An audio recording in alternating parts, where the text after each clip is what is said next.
வணக்கம். செல்வகுமாரின் வடகிழக்கு பருவமழை 2025 துல்லியமான அப்டேட்ஸ். 2025 ஆகஸ்ட் 20 புதன்கிழமை அதிகாலை நிலவர ஆய்வறிக்கை. அதிகாரப்பூர்வ வானிலை அறிக்கைக்கு இந்திய வானிலை ஆராய்ச்சித்துறை அறிக்கையை பார்க்கவும். வடகிழக்கு பருவமழை நீண்டகால அறிக்கையில் எந்தவித மாற்றமும் இல்லை. இருந்தாலும் உறுதிப்படுத்தும் விதமாகவும் சில புள்ளி விவரங்களை இணைத்தும் இதில் பதிவு செய்கிறேன். இறுதி வரை கேட்டு பயன்பெற அன்போடு கேட்டுக்கொள்கிறேன். தென்மேற்கு பருவமழை இறுதி கட்டத்திலேயே வடகிழக்கு பருவமழை போல ஒரு மழைப்பிடிப்பை தென் மாநிலங்களுக்கு கொடுக்க போகிறது. அதில் மாற்றமில்லை. புரட்டாசி மாதம் முழுவதுமே நிறைய மழைப்பிடிப்பு காத்திருக்கு. பொதுவாக புரட்டாசியில் வெயிலும் இருக்கும், இடிமழையும் இருக்கும். அதேபோல் இந்த ஆண்டு வெயிலும் இருக்கும், இடிமழையும் இருக்கும். ஆனால் மாலை இரவு வந்துவிட்டால் தினசரி மழை இருக்கும். அந்த அளவிற்கு மாலை வந்துவிட்டால் மழை பெய்ய போகிறது என்கின்ற ஒரு பேசுபொருளாக போகிறது புரட்டாசி. அடுத்தபடியாக இவையெல்லாம் காரணம் என்னவென்று பார்ப்போம். அதனைத் தொடர்ந்து வடகிழக்கு பருவமழையும் எப்படி இருக்கும் என்பதை இந்த வானிலை அமைப்போடு ஒப்பிட்டு அறிவிக்கிறேன். ஏற்கனவே பசிபிக் பெருங்கடலை பார்த்தாச்சு. மீண்டும் ஒரு முறை அதே தான், மாற்றம் ஏதும் இல்லை. அமெரிக்காவோட தென் அமெரிக்கா வட அமெரிக்கா இடைப்பட்ட பகுதியில் மெக்சிகோ ஒட்டி வெப்பம் உயர்ந்திருக்கு. உயர்ந்திருந்தாலும் தொடர்ச்சியாக உயர்வதற்கு அந்த கடல் அமைப்பு நீரோட்டம் சாதகமில்லை. உயர உயர வெப்பத்தை ஆசியா பக்கம் நீரோட்டம் கடத்தி கொண்டு வருகிறது. பசிபிக் பெருங்கடலோட ஆசியா பக்கம், அதாவது பசிபிக் பெருங்கடலோட மேற்கு பக்கம் தைவானுக்கும் ஆஸ்திரேலியாவிற்கும் இடைப்பட்ட பகுதியில் பிலிப்பைன் சுற்றுவட்டார கடற்பகுதி தான் நம்முடைய நிகழ்வுகளின் உருவாக்கம் என்று சொல்லலாம். அங்கே 30 டிகிரி இருக்கிறது, 31 டிகிரியாக உயரப்போகிறது. அதற்கு உள்ளே வந்தீங்கன்னா தென்சீனக்கடல், ஒட்டுமொத்த தென்சீனக்கடலும் தாய்லாந்து வளைகுடாவும் 30 டிகிரி இருக்குது சராசரியாக பரவலாக. ஆக 30 என்பது மிக அதிகம்தான். இப்போ தான் சூரியன் குத்துக்கதிர் நிலநடுக்கோட்டுக்கு வந்திருக்கு. நிலநடுக்கோட்டில் அது பயணிக்கும் போது மேலும் வெப்பம் உயரும், நீரோட்டங்கள் வலுப்பெறும். இது பசிபிக் பெருங்கடலில் அமைப்பு. இந்திய பெருங்கடலை பார்த்தீங்கன்னா எம்ஜிஓ அமைப்பு இன்று இந்த வருடத்தில் அடிக்கடி நிலநடுக்கோட்டு இந்திய பெருங்கடலுக்கு வர இருக்கிறது. காரணம் என்னென்னா, இந்திய பெருங்கடல் வெப்பம் உயரப்போகிறது. அதுவும் எம்ஜிஓ அமைப்பு கண்டிப்பாக வலுவாக இருக்கும் இந்த ஆண்டு. காரணம், நீரோட்டமும் வலுப்பெற்று இருக்கிறது. அரபிக்கடல் வெப்பம் குறைந்தாலும் அரபிக்கடலில் வெப்பம் குறைந்து கொண்டிருக்கிறதே. தென்மேற்கு பருவமழை போதுமான அளவு பெய்யாது என்று சொல்கிறார்களே என்று கவலை கொண்டிருந்தீர்கள். பெய்யாது என்கின்ற ஒரு தகவலை எடுத்துக்கொண்டு மனவேதனைப்பட்டு கொண்டிருந்தீர்கள். அப்பொழுது என்ன அறிவித்திருந்தேன்? வினா விடை பகுதிகளில் தயவு செய்து கவலைப்படாதீர்.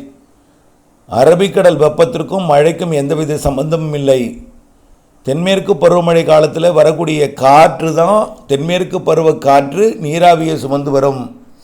வெப்பம் தணிந்தால் நிகழ்வு அரபிக்கடலில் உருவாகாமல் இருக்கும். அரபிக்கடலுக்கு நிகழ்வு வந்தால் கரையோரத்திலே நீடித்து கொண்டு நல்லதொரு மழைப்பொழிவை கொடுக்கணும். அதே போல தான் குஜராத்தில் கரையோரத்தில் நீடித்து கொண்டு மகாராஷ்டிராவிற்கு மழைப்பொழிவை கொடுத்து கொண்டிருக்கு. அடுத்த நிகழ்வும் குஜராத்துக்கு வருது. குஜராத் ராஜஸ்தானுக்கு நிறைய மழைப்பொழிவை கொடுக்க போகுது. ஆக தரையிலே உயிர் பெற்றிருக்கும், அரபிக்கடலுக்கு போகாமல் தரையிலே உயிர் பெற்று நீடித்து நல்ல ஒரு மழைப்பொழிவை கொடுக்கும்னு சொல்லியிருந்தோம். அதே தான் நிலைமை. அரபிக்கடலில் நிகழ்வு உருவாகாது. ஆனால் உருவானாலும் தீவிர நிகழ்வாக இருக்காது, மழை தரும் நிகழ்வாக இருக்கும், காற்றை கட்டுப்படுத்தும் அமைப்பாக இருக்கும். ஆக நிலநடுக்கோட்டு இந்திய பெருங்கடல் அரபிக்கடலுக்கு தெற்கு புறம் இருக்கக்கூடிய நீரை, அதாவது நீரில் இருக்கக்கூடிய வெப்பத்தை கடல் நீரோட்டம், அதாவது சோமாலியா பகுதியிலிருந்து சுமத்ரா தீவு பகுதி நோக்கி கடத்தி கொண்டிருக்கிறது. குமரி கடல் முதல் அந்தமான் கடல் வரை குமரிக்கடல் முதல் சுமத்ரா தீவு கடற்பகுதி வரை நிலநடுக்கோட்டு இந்திய பெருங்கடலில் வெப்பத்தை உயர்த்தும் வகையில் நீரோட்டம் செயல்படுகிறது. நாளுக்கு நாள் மணிக்கு மணி நீரோட்டம் வலுப்பெறுகிறது. கடல் வெப்பம் அந்தமான் கடற்பகுதி வரைக்கும் உயர்த்தி கொண்டிருக்கிறது. இவையெல்லாம் 29ஆக குறைந்த வெப்பத்தை 30ஆக உயர்த்தியும் 31 வரை உயர்த்துவதற்கு சாதகமும் இருக்கிறது. கண்டிப்பாக பரவலாக 30 டிகிரி என்ற அளவில் தென்மேற்கு பருவமழை காலத்தில் இறுதி கட்டத்தில் வடகிழக்கு பருவமழை காலத்திலையும் 30 டிகிரி செல்சியஸ் வெப்பம் கடல் நீர் வெப்பம் இருக்கும். நீரோட்டமும் வலுவாக இருக்கும். குறிப்பாக இலங்கையை ஒட்டியுள்ள கடற்பகுதி மிகுந்த வலுவான நீரோட்டமும் வலுவான வெப்பமும் இருக்கும். இதனால் நிகழ்வுகள் உருவாகி தமிழ்நாட்டுக்கு வருவதற்கும் ஆந்திர பிரதேசத்தின் தெற்கு பகுதி வருவதற்கும் முதல் கட்டம் சாதகமாக இருந்தாலும் வட இந்திய குளிர் காரணமாக டிசம்பர் ஜனவரியில் மத்திய மாவட்டங்களுக்கும் தென் மாவட்டங்களுக்கும் இலங்கைக்கும் வலுவான நிகழ்வு காத்திருக்கு. ஆக நிறைய மழைப்பொழிவு தென்மேற்கு பருவமழை இறுதியில் கொடுக்க போகிறது. தொடர்ந்து வடகிழக்கு பருவமழையில் அக்டோபர், நவம்பர், டிசம்பர், ஜனவரி 18 வரை கொடுக்க போகிறது. இலங்கையை பொறுத்த வரைக்கும் பிப்ரவரி வரை மழைப்பொழிவு தொடரும். வடகிழக்கு பருவமழை கடந்த ஆண்டு மார்ச் வரை தொடர்ந்தது.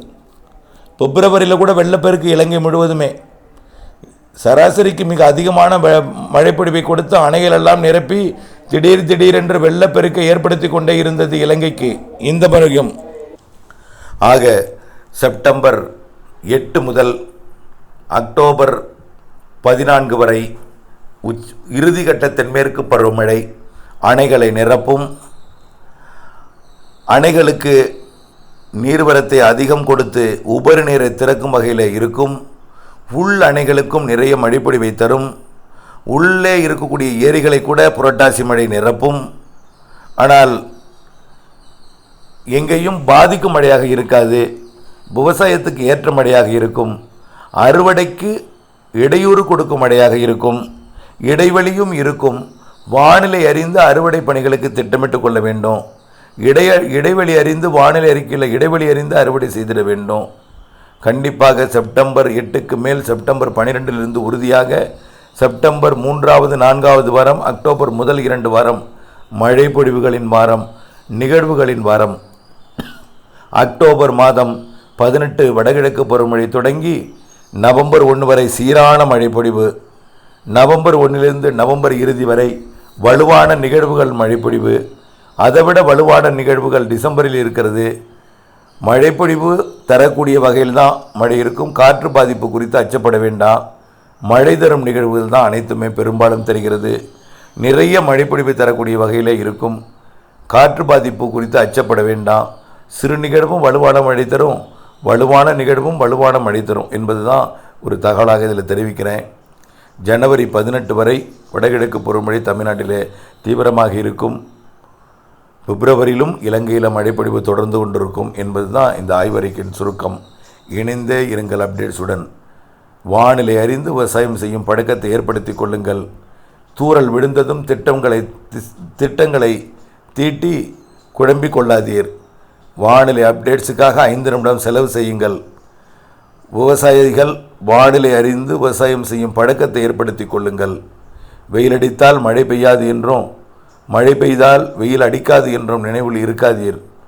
வானிலை மாறி மாறி அமையும். கண்டிப்பாக நீண்டகால வானிலை அறிக்கைப்படி அனைத்தும் சென்று கொண்டிருக்கிறது. அனைத்திலும் நம்பிக்கை வைத்து அப்டேட்ஸுடன் இணைந்திருந்து மாறுதல் துல்லியம் அறிந்து திட்டமிட்ட வேளாண்மை செய்து லாபம் அடைந்திட அன்போடு கேட்டுக்கொள்கிறேன். நன்றி.